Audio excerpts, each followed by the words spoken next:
Today we're going to do a couple things depending on time. We will talk about another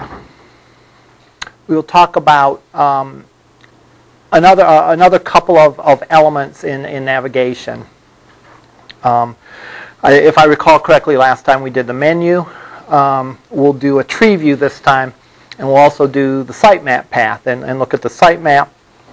And looking at the sitemap will require us to talk about XML. So those things that we're going to do one thing, but that one thing, there's 50 things underneath it, you know. So we'll have to talk a little bit about XML and talk about what that's all about. And we'll talk about navigation in general. And we'll talk about binding visual controls to a data source. And we will talk about the project. That probably will be what we'll get through today. We'll see. I want to first off, though, talk about clear navigation. And usually when people say clear navigation, they're speaking about the way the page looks. In other words, you can see that these are the links. All right. You know what page you're on. You know what pages you visited. And you know how you got to the page you're on. Usually that's what people talk about when they talk about clear navigation. And that certainly is part of clear navigation. I've heard it said that good navigation tells you where you are, where you've been, and how you've got there, and where else you can go. So we can talk about the things that do that, and some of the things that help us do that are CSS things. Like, for example, we can set a visited link style to let people know that they've been to this page already. That way, if they're looking for something and they didn't succeed finding it, and they're looking where else they could look for it, they can see the places they visited. So that's something that's valuable. Through CSS, you can set a style for a link that's been visited. Proper page design, where you put a good title on your page and you put a good heading on the page. And being consistent about what you call your links and what you call the titles of the page, I think are important as well. You don't want to have one page, for example, have a link to admissions, and another page have a link to the same page called admissions office. All right? People see two slightly different words and think that maybe it means two different things, right? The admission office might mean like the times a day when people are physically there, where admissions might cover the whole process. So be consistent with what you call things. And be consistent with the headings and the titles on the page to match that. One thing I will say is that the concept of the master page really helps with that, insofar as you can put that in one place and you don't have to worry about getting it wrong somewhere else. All right, so that's the good news. But putting good titles on your page is important. A lot of people forget to put titles on their pages. I notice, not just in this class, but all the web development classes. And being consistent, so that the title matches the main heading, which matches the name of the link. All those things are important. To find out how you got to a particular path, what are often known as breadcrumbs, where it shows you a list of sites that you visited to get to it. And that helps clarify exactly how you got there. Just to show a quick example.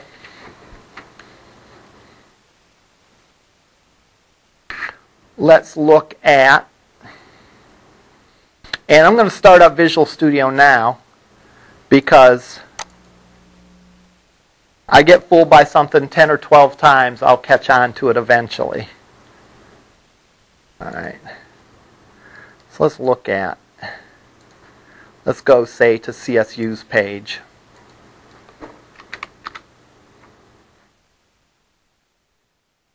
I believe they have breadcrumbs on their site.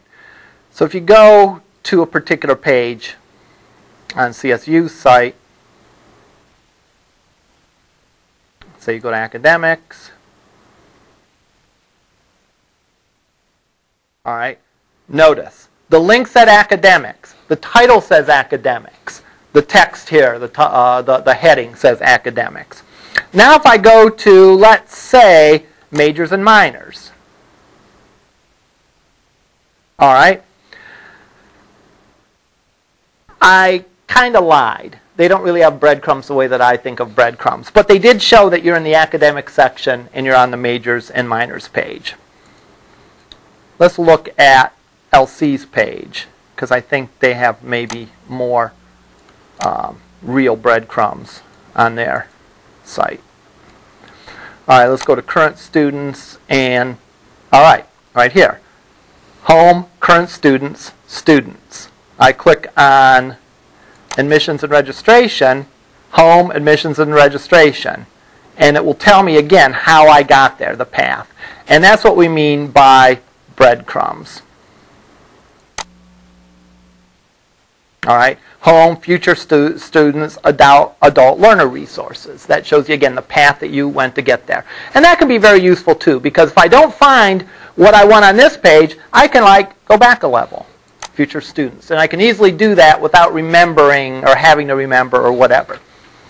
Now, all those things relate to sort of the visual aspects of having a good navigation.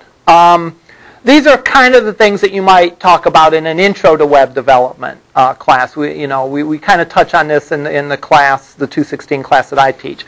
But there's another aspect as well.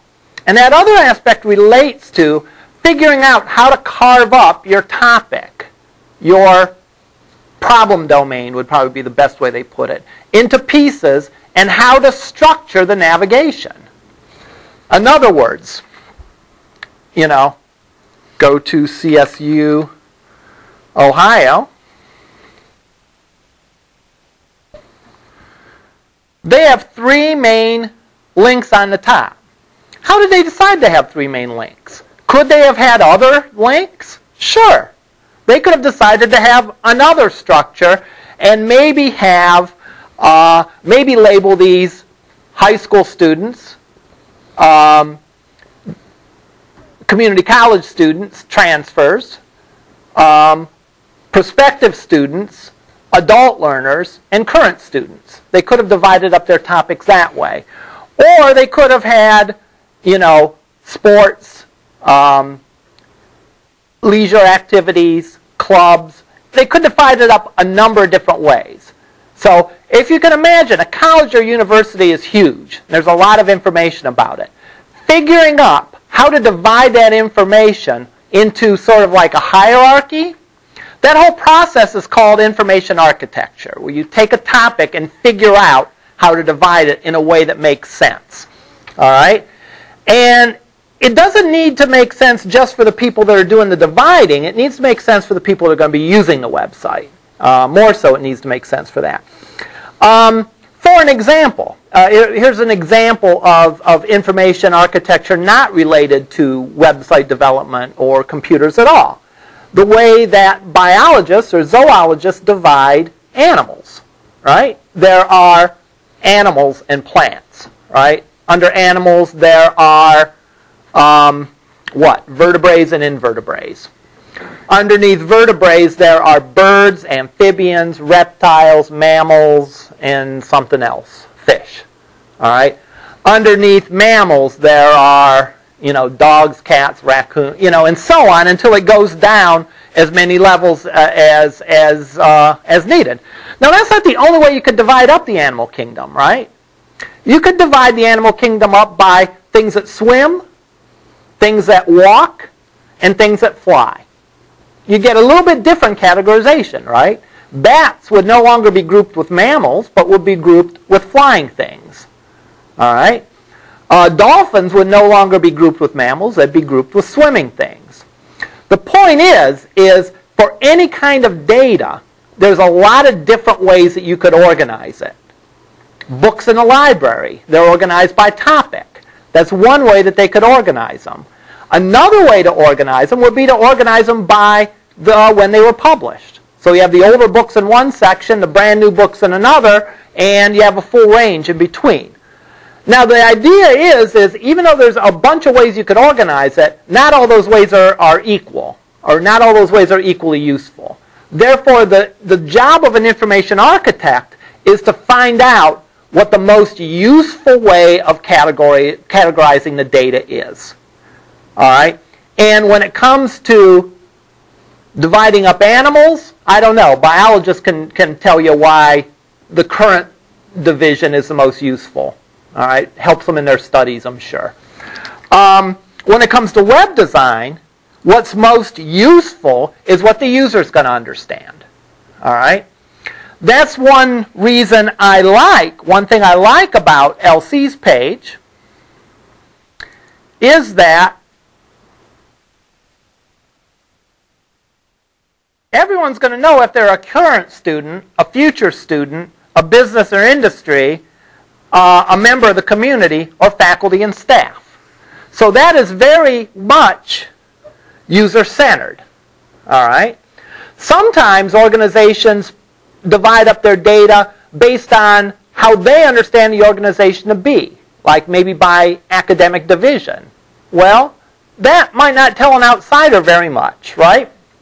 Because, for example, there can be at different colleges programming classes in the business division, in the math division, and in the engineering division.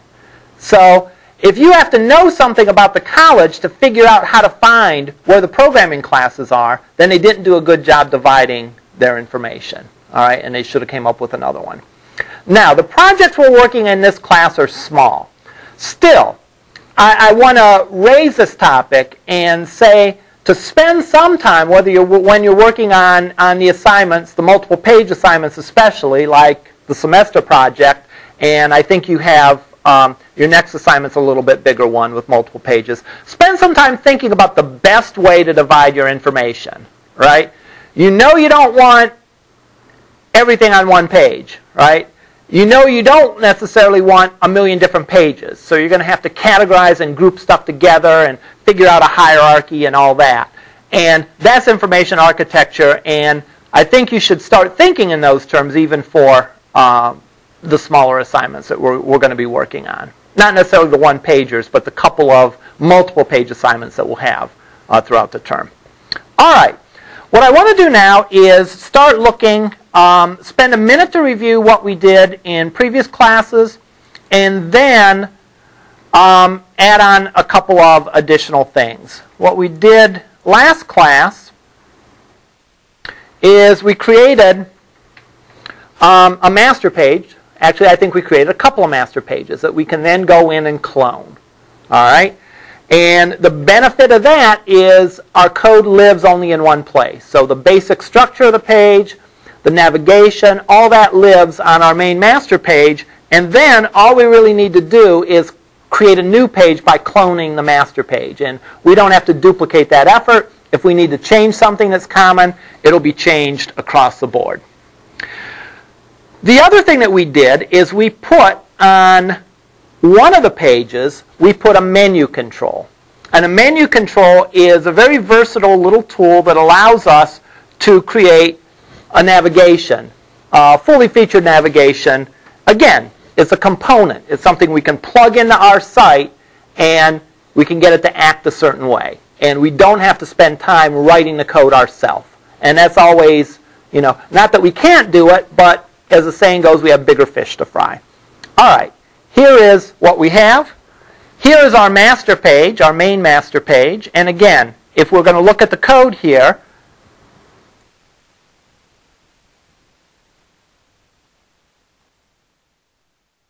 make the font bigger.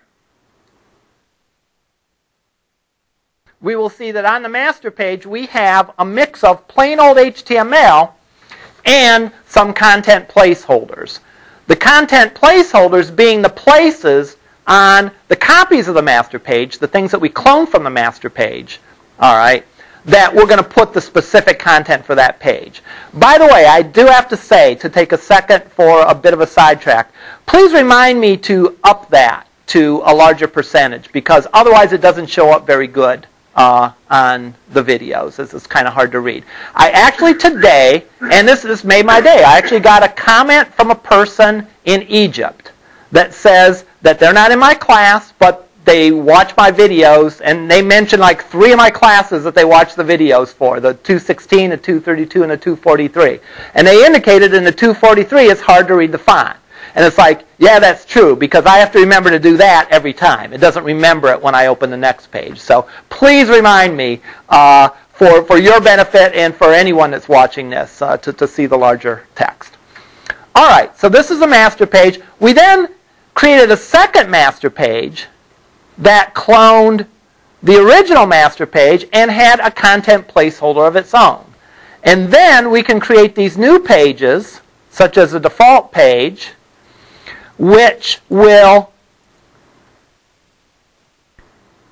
take the master page and extend it by sort of filling in the blanks, by putting stuff in the content tags.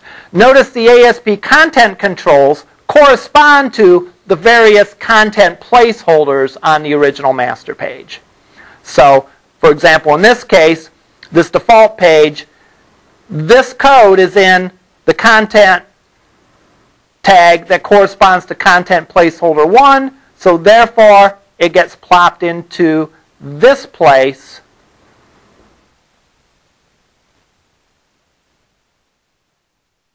in the master page. All right? Our menu, we put on the master because, again, that's some code that we want to be duplicated. We want a consistent navigation, right? One of the things that we said is we want to make sure that the same page is called the same everywhere. Well, this will help us achieve that. All right? The next thing that we're going to look at is the tree view. And I'm going to also put the tree view on the master page, but keep in mind you really don't need both. These are two alternative ways of having a menu. All right? And you actually could use a tree view for other things as well, but we're going to use it for navigation. So when you do your projects, don't have both a tree view and a menu because it's really not needed. But the tree view works like this. I can go over and I can drag the tree view. All right. And I can do sort of the same thing. I can edit the nodes, and I can put on my home page.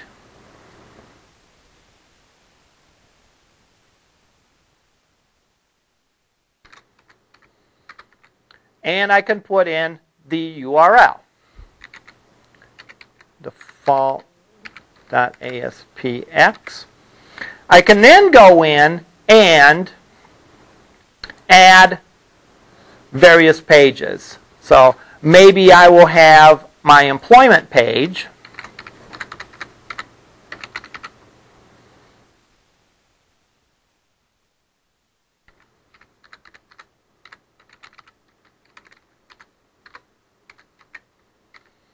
And I could have underneath the employment page maybe my academic employment.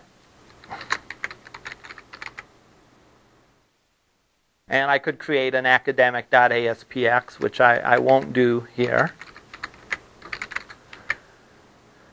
And I could have, whoops, on the same level of that, whoops, and I can indent it, my employment history as a software developer.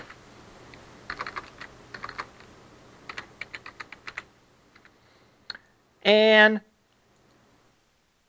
the way this works is this works very similar to the way the folder structure works in Windows Explorer. In other words, I can expand, I can open, or I can close nodes on this. So if I go and run this,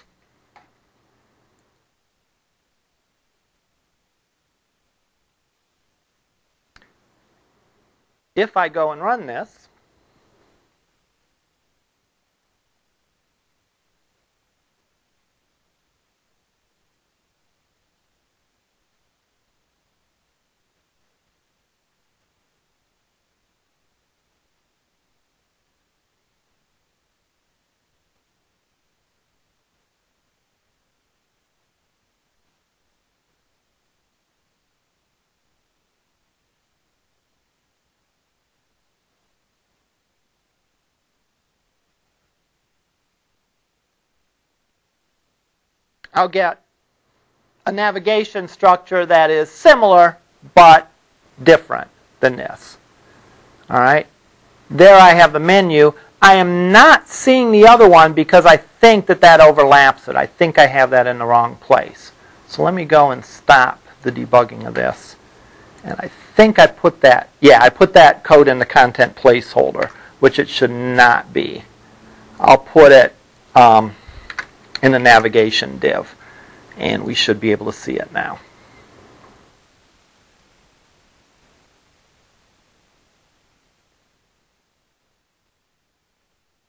All right, so notice I don't have a separation here, but everything from here on up is the menu control. So as I mouse over, things appear and disappear.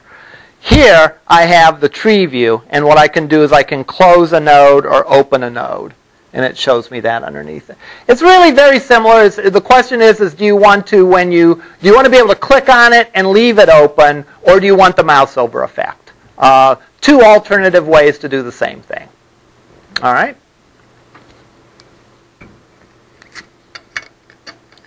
Now,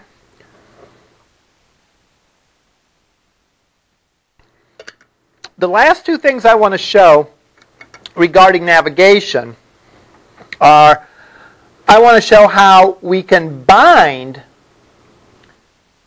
either the tree view or the menu view to a sitemap file. All right?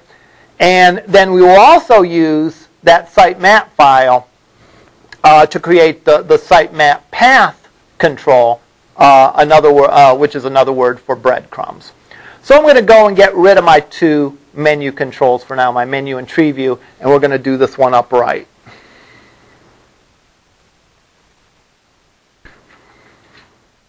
All right, let's go here. Let's delete these two. Let's make sure I have a couple pages for my navigation.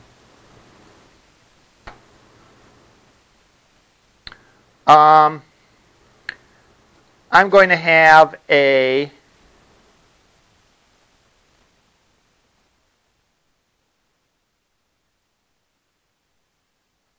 I'm gonna put these pages in my site. And whether I actually go and make all the physical pages or not is another thing. I'm going to have my home page. Underneath my home page, I'm going to have my employment history, or my employment. And there'll sort of be an employment home page, in other words, sort of a home page for this section.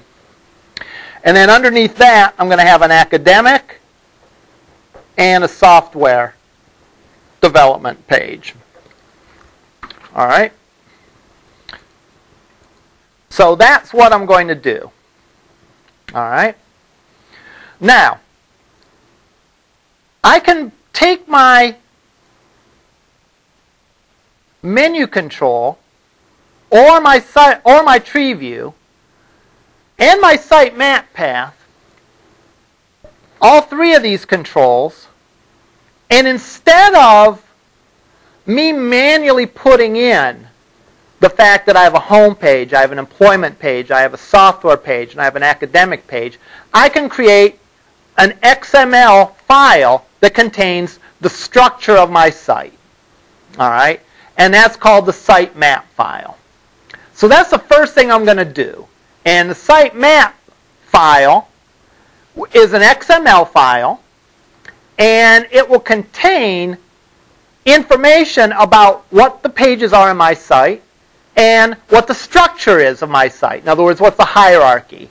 Going back to this, the home page is on the top of the list. Underneath that, I have employment. Underneath employment, I have academic and software. Maybe I would also have hobbies. And underneath that, maybe I would have photography and video games. And so on down the line. So it not only contains the names of the pages and the URLs for the pages, embedded in that XML file is the structure of the hierarchy of my site and the way the pages are. So let's go and make one of these sitemap path files, or sitemap files.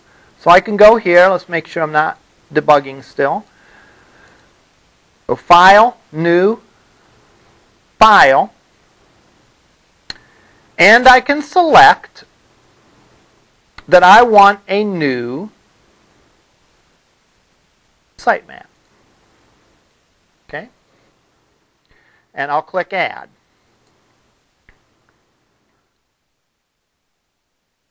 And what I get is this. I get sort of the shell of a sitemap. Now, we can see by looking at this that this is an XML file. What does it mean when I say that it's an XML file? What are XML files? What is XML? What do the letters XML stand for? What do one of the letters in XML stand for? Come on, help me out. Extensible markup language, right. So XML stands for extensible markup language. Now, we should be familiar with the phrase markup language because of HTML, right? HTML is hypertext markup language. So when you see the phrase markup language, it means it involves tags, right? Another name or word that you can give the tags is markup, or your code. You can say your markup. That relates to the tags. Because what are tags? Tags are effectively marking up your text to say this piece of text needs to be a header. This piece of text needs to be a link. So you're adding some additional information. You're marking it up through these tags to give additional meaning to the content on your page. All right? And so HTML is hypertext markup language. XML, which is extensible markup language, I don't know why it's not EML, but it's XML. Maybe they thought it sounded cooler, you know. But the word extensible means that it can be extended. All right? What that means is anyone can take and create their own language for exchanging data and do it in the XML format.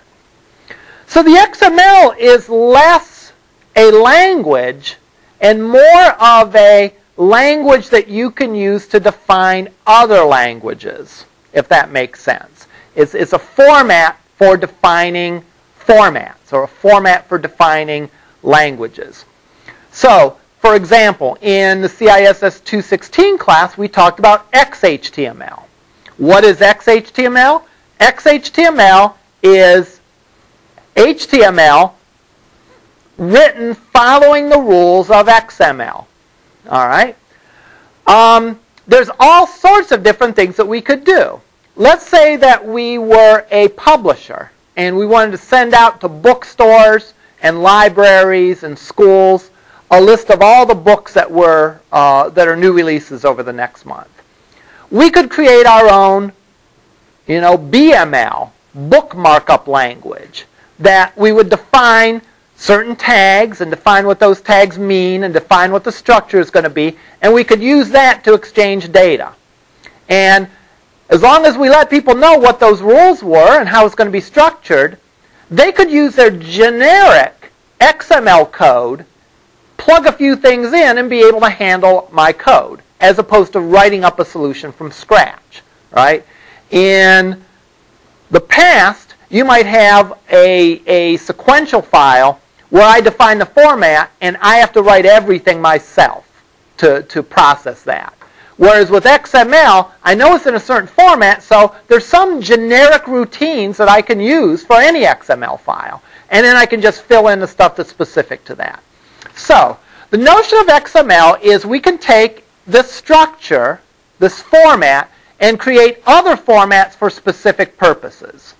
So XML by itself doesn't do anything practical. It simply provides a framework that we can create our own little files that are going to do something practical. What does XML entail? XML entails a couple of things. First of all, and they shouldn't be too radical for you because we've seen these things before. First of all, it contains tags. All right? We've seen tags before, right? contains tags, the only difference being that they're not necessarily HTML tags. They're tags that mean something specific in whatever context we're using them. XML has attributes, just like HTML, right? In other words, I can say a href equals, and the href is an attribute of the a tag. So those are those attributes to tags as well. Tags need to nest properly. That is, that if a tag starts in a tag, it has to end in that tag. You can't have tags that overlap. Well, gee, we know that from HTML. All right. An XML file needs to have a unique root node. All right. What does that mean? The root node is sort of the the tag that contains everything else. Now, we know that from HTML, right? That's the plain old HTML tag.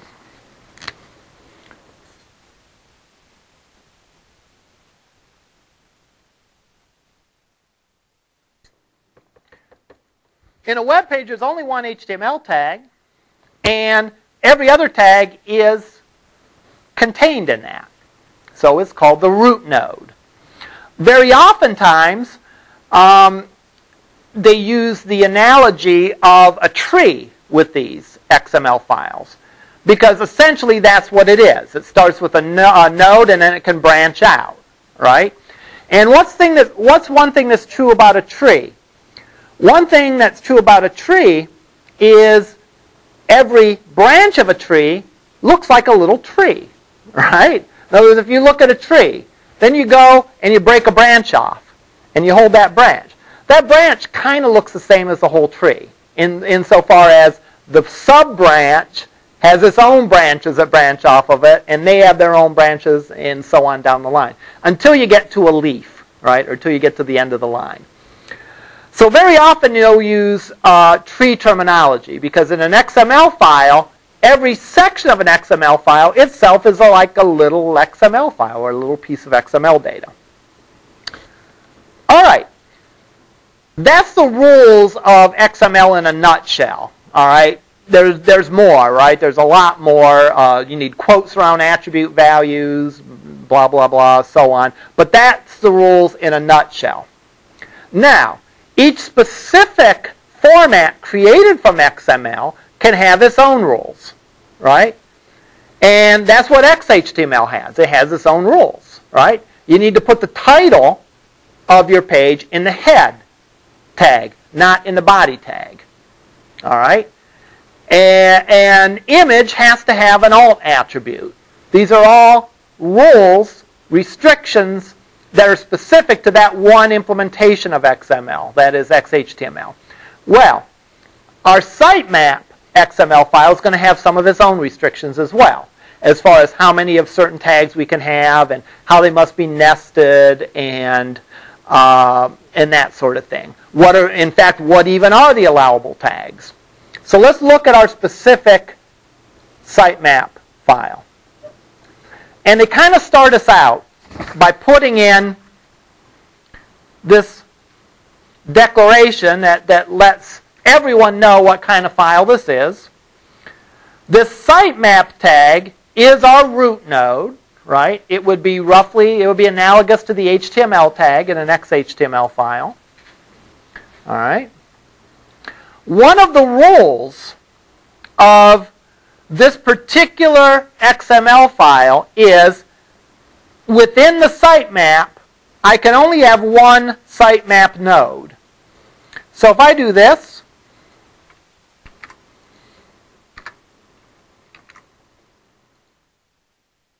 it freaks out. And if we look at the error list, it says element sitemap in namespace blah blah blah blah blah has an invalid child element. Essentially what that's telling me is I can't have this tag there. Why can't I have this tag there? Because just as there's one root node, there can only be one sitemap node that is underneath the sitemap tag. So I have to get rid of that. Well, what if I have more pages? Well, I can have more sitemap nodes inside, nested inside of it, but there can only be one main sitemap node. Now, guess what we conventionally call the main sitemap node? What do we refer to that as in general conversation? The home page. Right, the home page. So, this is effectively saying that from the sitemap's perspective, we can only have one home page, which, yeah, that makes sense. So we'll go in here in that sitemap node, and we'll put in our URL, default.aspx, and we can give it a title and we can give it a description. So I'll give it a title of home, and I'll give it a description of home.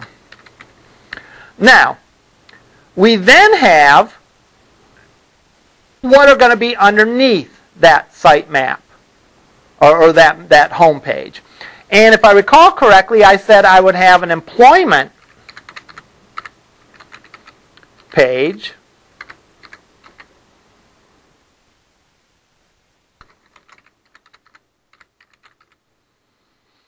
and I also said I would have a hobbies page.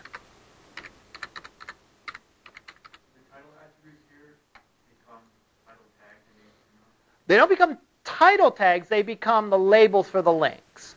In other words, we'll see how that when we actually go and use this on a page. So I said on the main level, directly underneath the home page, I wanted to have a employment and a hobbies page.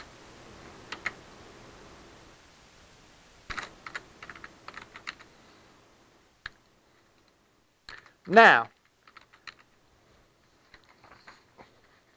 if you recall, I said I wanted, underneath employment, I wanted academic and software.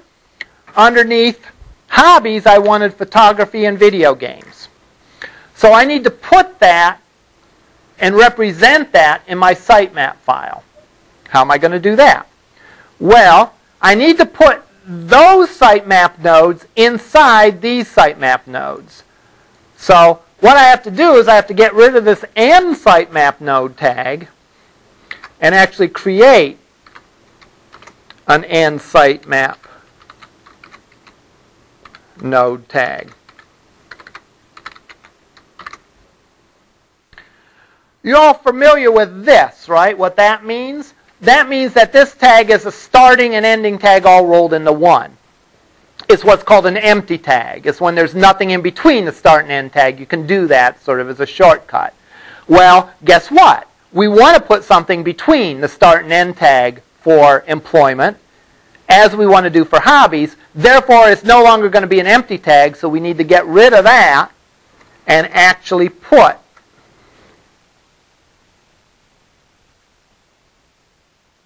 and that one it did for me, I think. And now what I can do is I can put in my sitemap node for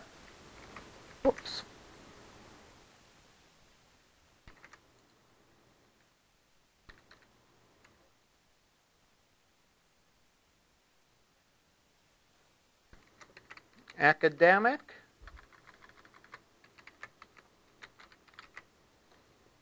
and software.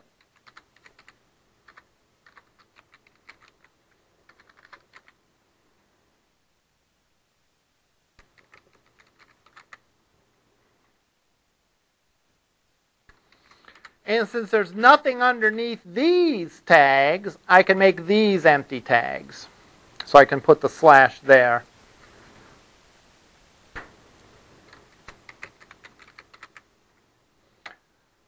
Likewise, under hobbies, I can go in and put my tags, my sitemap node tag for video games and photography.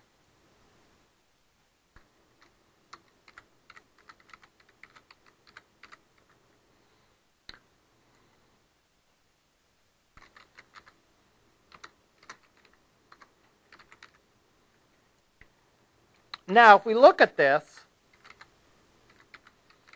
this XML file sort of becomes a representation of the hierarchy of my website.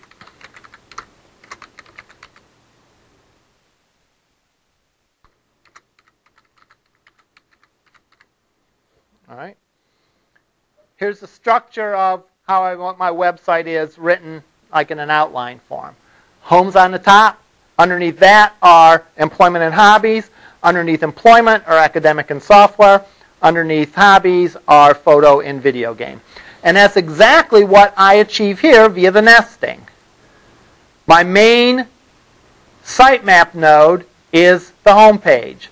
That contains these two other nodes, one for employment, one for hobbies. The employment one contains these two, and the hobbies one contains these two. All right, so we've defined our sitemap.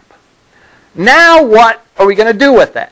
All right, and this again is keeping in mind the philosophy of do not repeat yourself, right? Why do you suppose we went to the trouble of creating it here? We could have just created our navigation the other way, right? Like I did on Thursday last week by just going into the menu and hard coding in certain values, right? Well, we now have the ability to tell that menu control, I'm not going to type in the values, but use the values that are in the sitemap. All right? And because this is an XML format, it's very easy for the code to process it and parse it and take this XML and present it as a menu. So let's go back to our master page. And I'm going to put a menu on here. And I could put a menu or I could put a tree view. It would work the same. I'm going to put a menu. And instead of clicking Edit Menu Items, I'm going to click Choose Data Source. And I'll say New. No, I said None. I wanted to say New. Or is it thinking about it? It's thinking about it. All right? Now, where am I going to get this data? I'm going to get it from the sitemap. And then we can give a name for this data source. All right? Sitemap data source 1. Good enough. Now when I click OK, now this menu is bound to that sitemap. So for example, that menu has the different items in it. Right now it's only showing the home page because I'm only saying to show the one level. But I can say show 2 levels, and it'll show home page, employment, and hobbies. Because the home page is on the first level, employment and hobbies are on the second level. Now when I go to run this,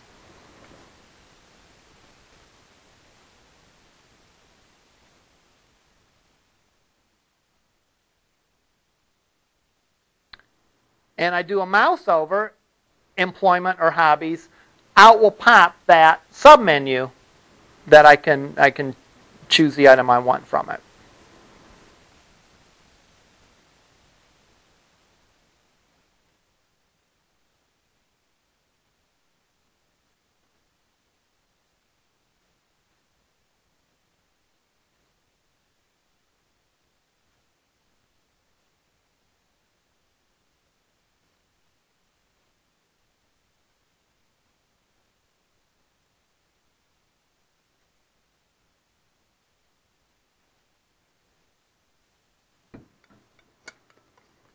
All right, there we have it. And as I put my mouse over it, again, that expands. I should probably go and change the style of that. I think we did this last time, but when I went and changed it, it probably removed the styling. But just to prove my point, I'm going to go in and put a menu control. I'll delete I'm sorry, this is a menu control. I'm going to delete this and add instead a tree view. And I'll choose a data source, and I'll choose, now that I've already created that site map data source, I can use it. And now that has those values. Let me go and make the navigation a little wider.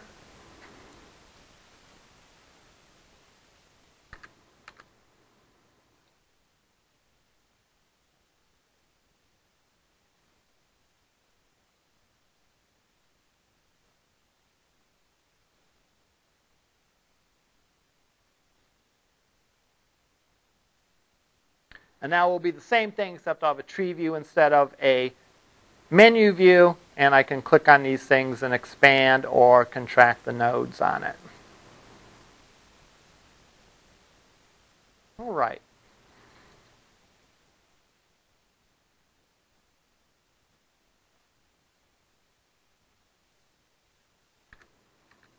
We'll do that so it doesn't float off.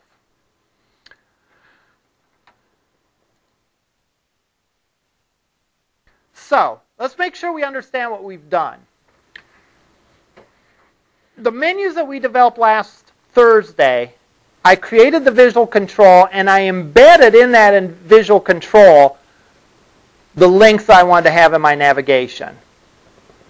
So in a sense, the data and the visual aspect of it were all tethered together. You can probably see where this is heading. You know, we're always breaking tethers in this class, right? So, when it's tethered like that, it makes it harder to reuse because you have this one sort of package of everything. What our approach is going to be is to separate those things out. We have our visual control, we have our data, and then we simply bind the two together. We simply, for visual control, we can select the data source, and in that visual control, instead of me having to manually type the data in, we'll get the data from that data source. Now, what's the advantage of that? Well, I don't have to go in and change that menu if I add a page. All I have to do is add it to the sitemap. And on any page that has a control that uses the sitemap data source, I don't have to touch those pages because, again, it's bound to the sitemap data. Therefore, if I add a page, it automatically gets added to the menu. So, for example, we could go into the sitemap file, the sitemap XML, and we could add another page, let's say.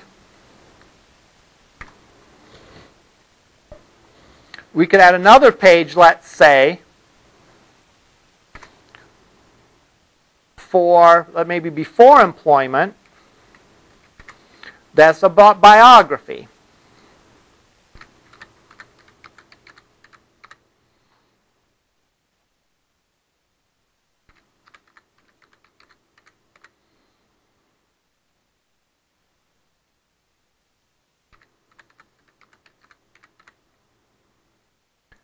And without touching that, then the menu, or the tree view will automatically reflect that. Yes?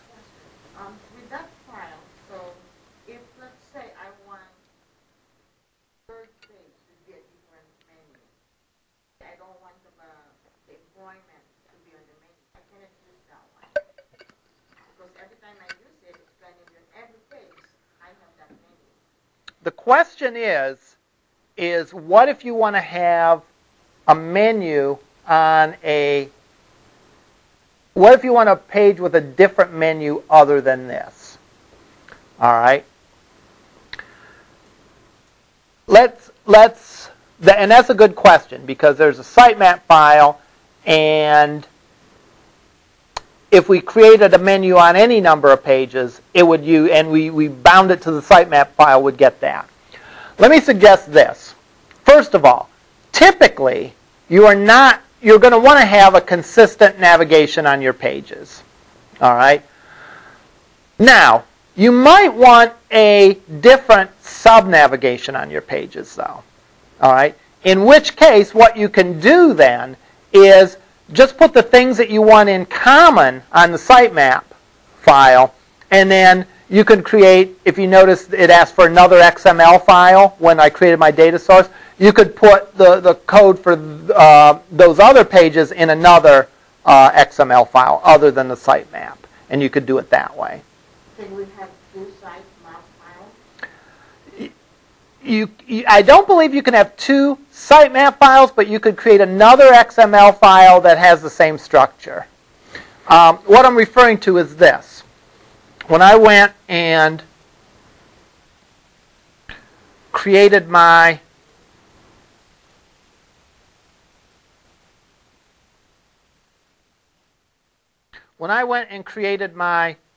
tree view, if I were to put a menu here, it'll ask me to choose a data source. And again, I could choose a sitemap, or I could click New Data Source, and then it'll ask me, do I want to use the sitemap? Well, no. I could use a different XML file, all right, that would contain the same sort of structure, and it would work the same.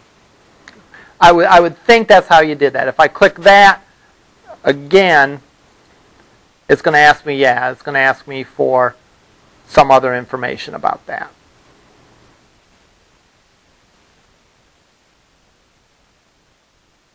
Oops, let's get rid of this. Now, this only really does us good if we're going to use this more than once, right? Because otherwise we put this in two different files, and you know, where before we could get by with just having one file. And where another way that we can use this, in addition to the menu and the tree control, is with the sitemap path. So what I can do is I'll put here, I don't want that part of the H1. Let me put that underneath the H1.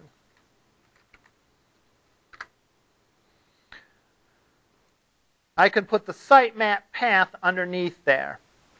And by definition, the sitemap path uses the sitemap to show sort of the navigation. So let me go and I'll create one other page. I already have an employment page, I have a home page. Let me go and create an academic page that'll clone from my default page. Oops, I don't want a master page, I want a web form.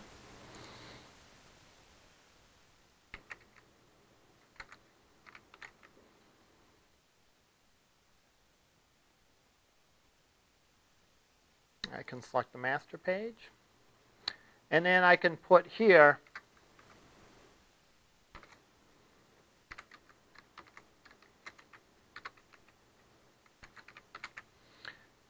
just all I'm going to do is code the H1 so that you can see that it's the academic page. I'll go into this page and just say that it's the employment page. I'll get rid of all the extraneous code. All right. Now, when I run this,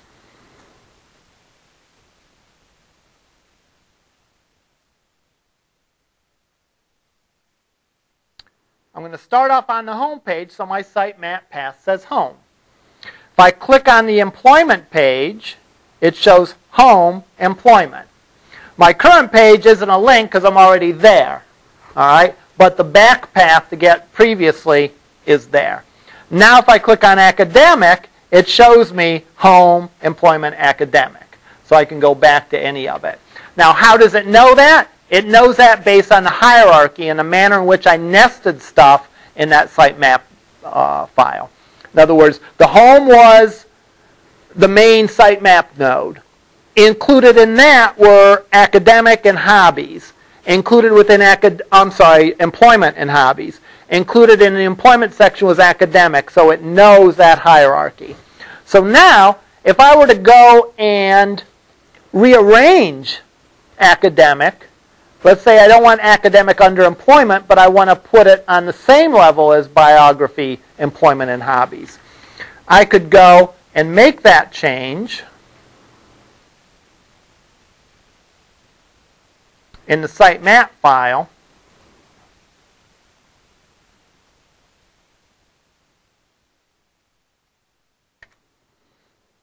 put it before employment.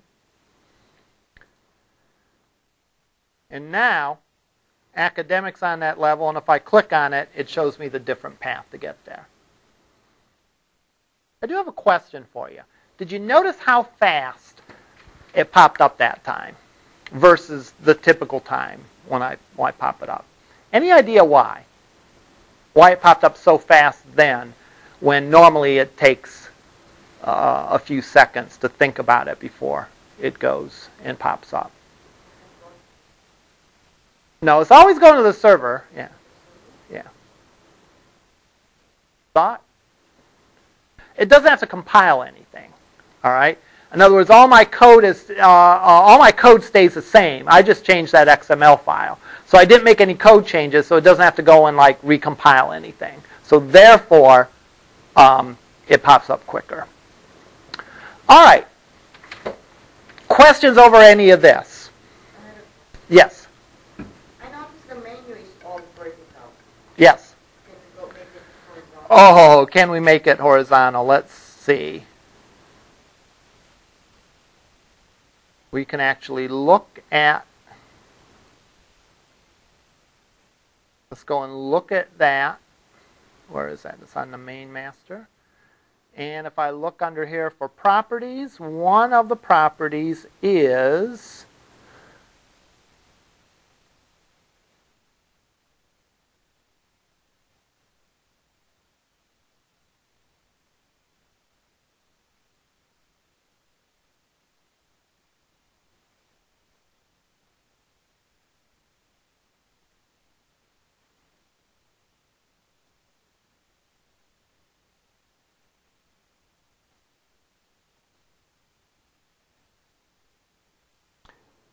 a tree view. I don't believe we can. The menu control we can. If you think about it, the way that this expands almost has to be vertical. Like, because the way it's expanding is it's expanding the same manner in which the Windows Explorer expands, right? Your little navigation. Like if we get into somewhere.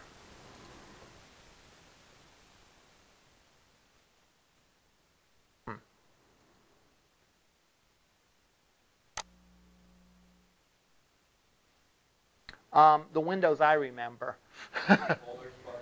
Folders button. Thank you. There you go. This can expand indefinitely, right? That's a tree view the same as that's a tree view. That doesn't really make sense to think of that oriented horizontally. Now, the menu control you can orient horizontally or vertically. There is an option for that. All right. Yes? Back on the sitemap there. Mm-hmm. You went straight to photography. It would give you your like home, hobbies, photography. Yes. Yes. But if you didn't visit that page, then hobbies would not have been. Now you click on a link and it turns like pink. Right. It would not have been that color. Correct. Correct. If you didn't literally visit the page, then the visited link status or style wouldn't show. But it would still show it to you in the path. Right. So you could go over. Right. So in that case, strictly speaking, no, you didn't get there through that, but it's showing you the way the pages are organized. Yes? Speaking of that, how do you, where you, CSS, where you write them? Repeat that, please. How do you style breadcrumbs in your CSS? How do you style the breadcrumbs in a CSS? That's a good question. All right. Oh, we're on here. Good. Remember,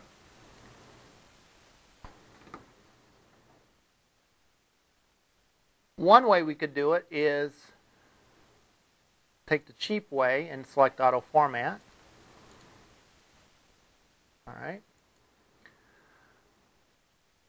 There are also other properties here. For example, the fact that there's a greater than sign between them. You can actually go and set that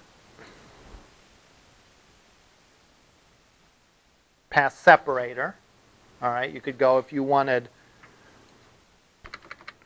3 dots instead. It would show 3 dots. So that's one aspect of it. To actually, you can then, again, you can give styles this way to the current node, to the regular nodes, to the path separator, and the root node. So I could go and put styles in there to define the color and all that. Or if we wanted to go and do it via CSS, we'd have to figure out sort of a hook of how to get these. So let's go and let's look at the HTML that gets generated.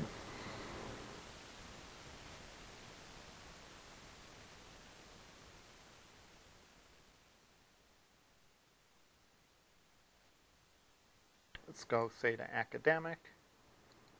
And if I look at the source for this, I would see that those breadcrumbs are in a span that has a ID of sitemap path, which means that I could then say everything in the ID sitemap path, that's a link, style this way. That's a visited link, style some other way, and so on. Because remember, your hooks are always the HTML tag, the class, or the ID associated with it. So you could go in and style it that way.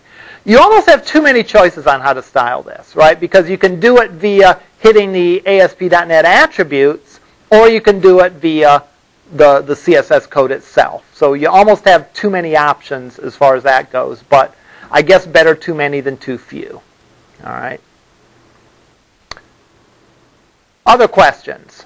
Yes? How did you bind it to the tree view? How did I bind the tree view to that? Let's go in and repeat that.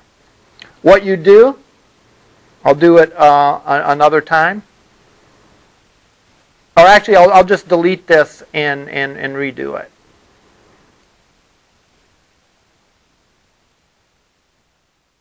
So I'll go in here and I'll delete this. When I go and I drag my either menu or my tree view over,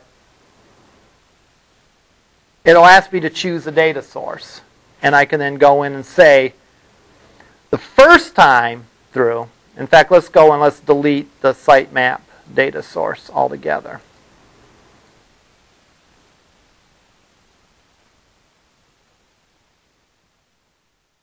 The first time through, I can't choose it. I have to create the new data source.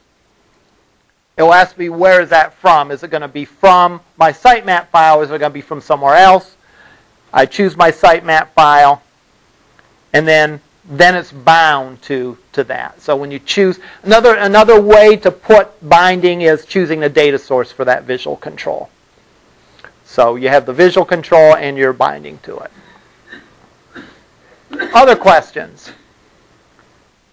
All right, that's pretty much what I wanted to go over today, with the exception of the project. Let's take a couple minutes to talk about the project. All right? Because obviously these sort of things come into play most when you're talking about larger sites. So I think your lab 5 is to create just a simple one. Simple, doesn't even have to be a dynamic per se, but just a web page, but using these tools. And certainly your project, your semester project, will require you to create a multiple page site.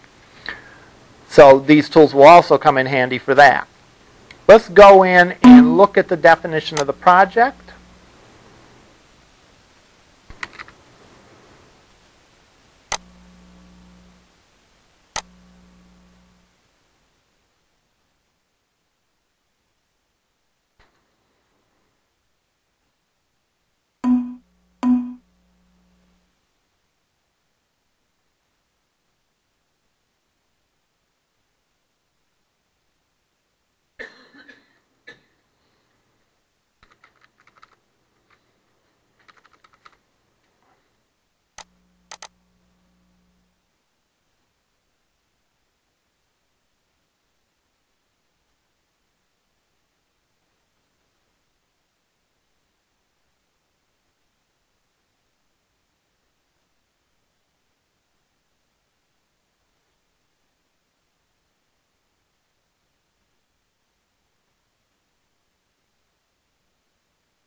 Your project consists of two parts, first of all. All right, there's a design part and there's a completed part. And each part is worth 20 points. It was interesting. It's funny. I had a student in my 121 class say they wish that the weekly assignments or biweekly assignments were worth more than 10 points. That's an awful lot of work to spend on 10 points.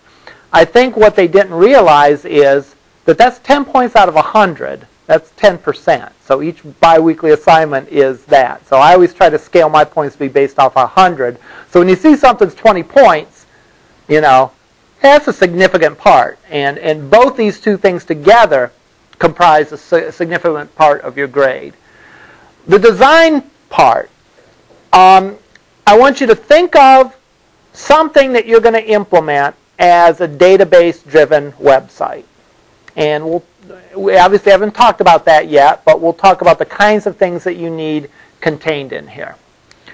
First of all, in your design, you're going to define the purpose of your site. I have any number of different examples from previous semesters that I could talk about. I had a student that did a poll. In other words, they could create questions in a database, and you could respond to it. You know, who do you think will win the Super Bowl?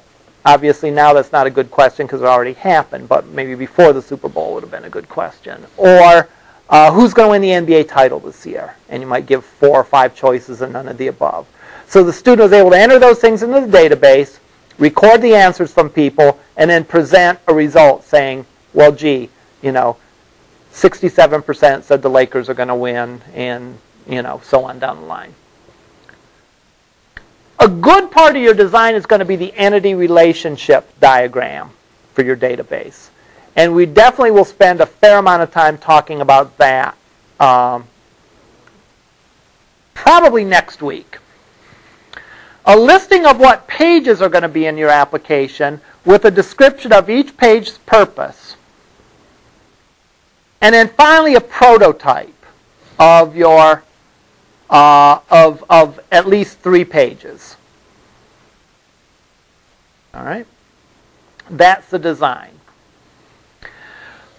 On occasion, students have a hard time thinking of a subject for their project.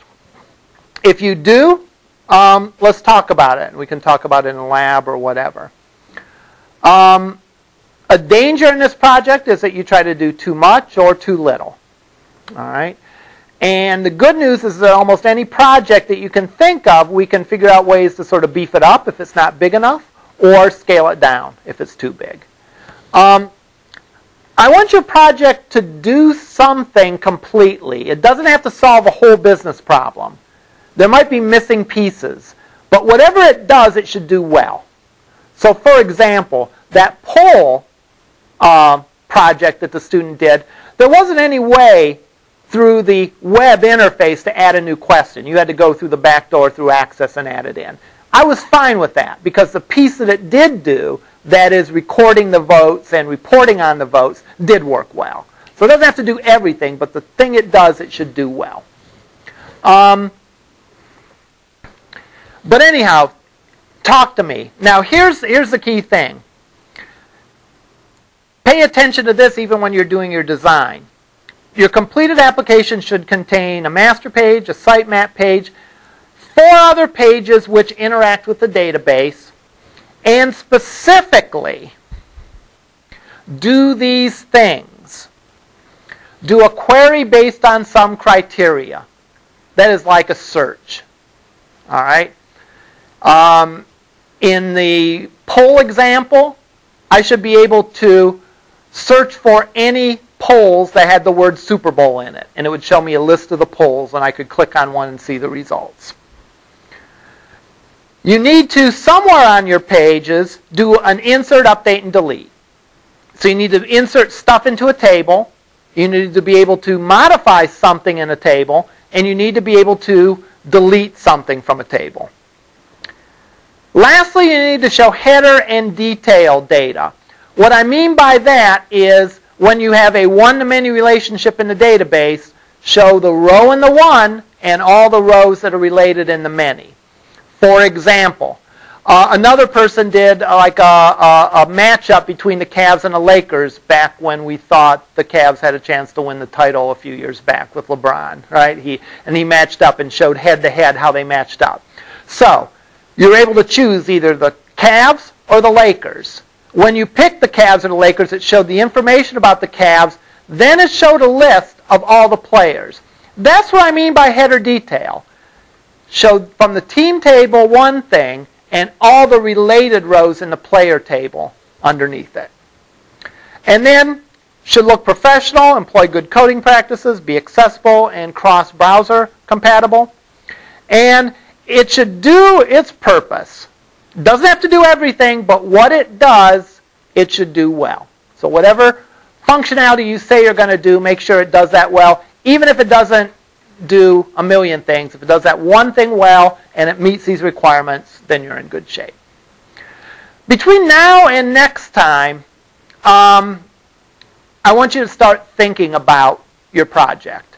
Now, I had a student last term say something to the effect of, I can't start on the design of the project until we learn how to do all these things. And my answer is, not really. I might not know today how to code a search to look through a student table and find all the students that match a name. But I can trust by the end of the semester I'm going to know how to do that. All right? I can trust that by the end of the semester I'm going to know how to do these things, and we'll cover these things. So you can start thinking about designing this even before you know exactly how to code these or implement these in ASP.NET.